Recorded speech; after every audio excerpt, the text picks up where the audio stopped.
လွန်ခဲ့တဲ့15နှစ်ကတူနီးရှားနိုင်ငံမှာစတင်ခဲ့တဲ့အာဏာရှင်ဖြုတ်ချရေးလူထုလှုပ်ရှားမှုဟာအာရပ်ဒေသတဝန်းကိုပြန့်နှံ့သွားခဲ့ပြီးအာဏာရှင်9ဦးအထိပြုတ်ကျခဲ့ပါတယ်။တူနီးရှားအာဏာရှင်ဇိုင်နယ်အဘီဒင်ဘင်အလီဟာ1989ခုနှစ်မှာအာဏာရယူခဲ့ပြီးတိုင်းပြည်ကို23နှစ်ကြာအုပ်စိုးက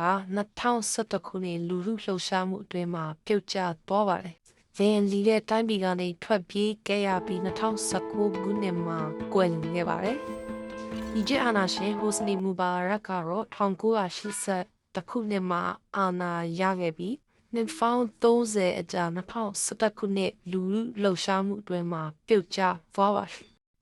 မူဘာရဟာကိုင်ရီမြို့မှာနေထိုင်ခဲ့ပြီး2020ခုနှစ်မှာကွယ်လွန်သွားပါတယ်။ယီမင်အာဏာရှင်အလီအဗ်ဒူလာဆာလေးပါ1988ခုနှစ်မှာမြောက်ယီမင်ရဲ့သမ္မတဖြစ်လာပြီး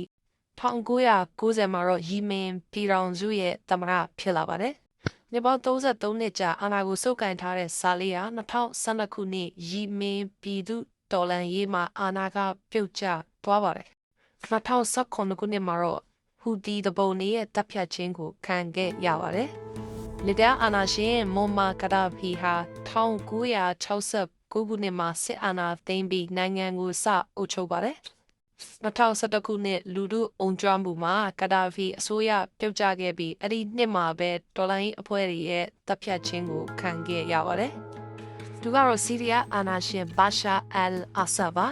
ဖခင်ကွယ်လွန်တဲ့2000ခုနှစ်မှာသူကဖခင်ရဲ့အရာကိုစက္ကန့်ပြီးသမ္မတဖြစ်လာပါတယ်။တူနီးရှားကစတဲ့အာရပ်နွေဦးတော်လှန်ရေးဟာဆီးရီးယားနိုင်ငံကိုလည်းကူးစက်ခဲ့ပါတယ်။နောက်ဆက်တွဲဖြစ်ဆီးရီးယားမှာလက်နက်ကိုင်တော်လှန်ရေးတွေပေါ်ပေါက်လာခဲ့ပြီး14နှစ်ကြာပြည်ရိစစ်ဖြစ်ခဲ့ပါတယ်။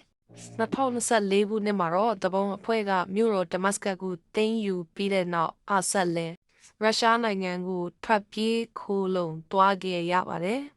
။အာရပ်နွေဦးတော်လှန်ရေးမှာအာဏာရှင်တချို့ပြုတ်ကျခဲ့ပေမဲ့ပြည်သူလူထုမျှော်လင့်တောင်းတတဲ့ဒီမိုကရေစီအစိုးရပေါ်ထွက်လာတာမျိုးတော့မရှိပါဘူး။အမေရိကန်နဲ့အနောက်နိုင်ငံတွေရဲ့ခြေလှယ်မှုကြောင့်အာရပ်နိုင်ငံတချို့မှာဒီနေ့အချိန်အထိလက်နက်ကိုင်ပဋိပက္ခတွေဆက်လက်ဖြစ်ပွားနေစေပါ။